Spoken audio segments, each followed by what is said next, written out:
Rabobank moving riders up towards the front, as well as this odd mixture, isn't it, as you were saying, Brian, of riders who want to keep out of trouble and riders who want to tee up for the sprint. Still no real sign of the proper train at the moment from either Garmin, Cervelo or HTC High-Ride. Ooh, that's a bit of a...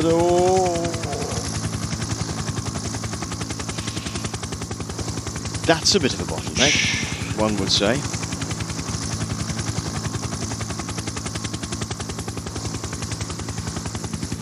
.4K to go. It's about this time now. They have to start thinking. I think they're going to get through this little bit here, straight on down the main drag, which is the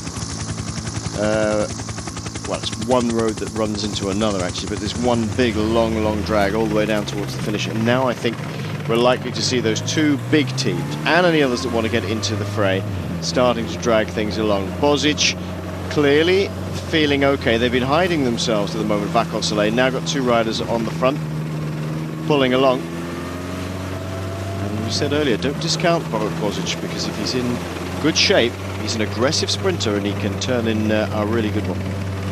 Yeah, he could surprise here today, and that's what Vacansoleil are trying to do. In the pink jersey just behind, you've got Pataki in a good position.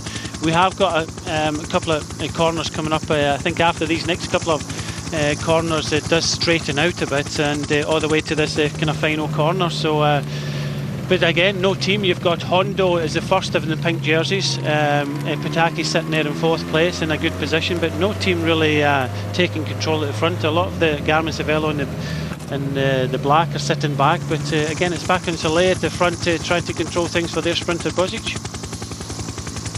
Riders to look out for, apart from Mark Cavendish, who's there in the middle of your shot, just going around the outside of the Omega Pharma Lotto rider. Tyler Farah, he's the main opposition for Mark Cavendish today. Certainly his team have been doing an awful lot of work. Alessandro Pataki, he's been in very good shape, coming in for the Tour of Turkey. Maybe not quite as fast as Mark Cavendish now, but we just don't know what sort of day he's going to be on today. Belletti, Manuele Belletti of the Colnago CSF squad. Have a good look for him. He's possibly got a turn of speed that was just hiding itself. We haven't seen much of him this year so far. Rabobank's Graham Brown. We had Rabobank up towards the front. I'm not sure how fast Rabobank's Graham Brown is these days, to be honest. You've got Androni coming up with Ferrari as well on the left-hand side in the white and the kind of aqua shorts. And no sign of Aqua and Sapone's Daniele Napolitano at this point. He's in the red and white of Aqua Sapone, but he's got a blue helmet on. Easy to spot in that particular circumstance. Just noted last year's first stage winner Walter Wayland is up there for Leopard Trek. David Miller is sitting in second place, ready to put the power down for Tyler Farrar as soon as we come up to this last corner. Whoa, Farrar almost gets caught out in the little tram lines or little cobbles that he was there. He's getting behind Marello Fischer to try and be led out for this one now. 1.6 kilometers to go. Still, Cavendish needs to get in the right sort of place. He's moving up now.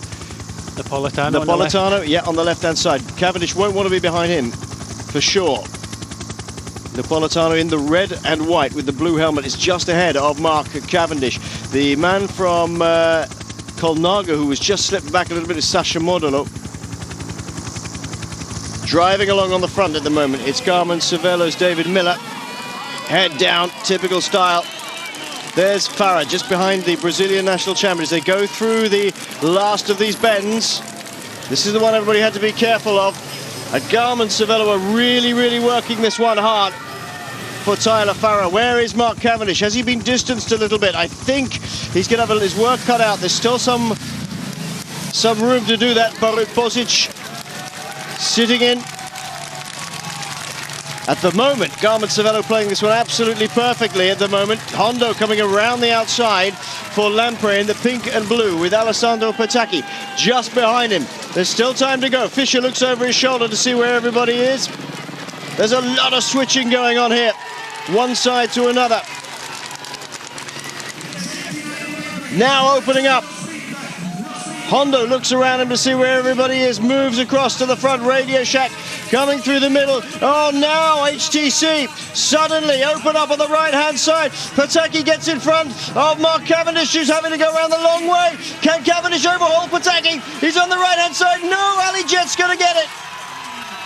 Alessandro Pataki gets it. Mark Cavendish. And Cavendish is not happy about that at all. Well, certainly Alessandro Pataki moved a little towards the barriers when Mark Cavendish was looking at going through that option. Then he went around the outside of him, whereupon Pataki just moved out a little bit more, and then Mark Cavendish tried to get along the inside of him again. I don't think it was irregular. Oh, hang on a minute. Where's he just going for the finish? Definitely Pataki, but Mark Cavendish thinks he got that one, unfortunately. And I think he's complaining one side to another. He's not a happy man, but then that's the nature of the sprinter. Wants to really push it. He's talking to Christy Scrimminger, the press officer from HTC. Let's have a look at the way this unfolded now. Cavendish being led through on the inside. Hondo pulls off. There is Pataki in the wheel. Pataki opens up the sprint on the far side, goes. Cavendish sees him, goes on the near side. Pataki goes right the way around. Oh, that is a little irregular. That's definitely a little irregular. Definitely moving across. And Cavendish having to accelerate again to get up to him. Yeah, that was intentional. Cav had a problem with Pataki in Vuelta last year in a couple of the sprints, and yeah, that's.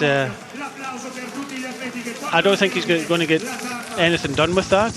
We are in Italy. This is Giro d'Italia, but it was a bit slightly naughty there by Pataki, for definite.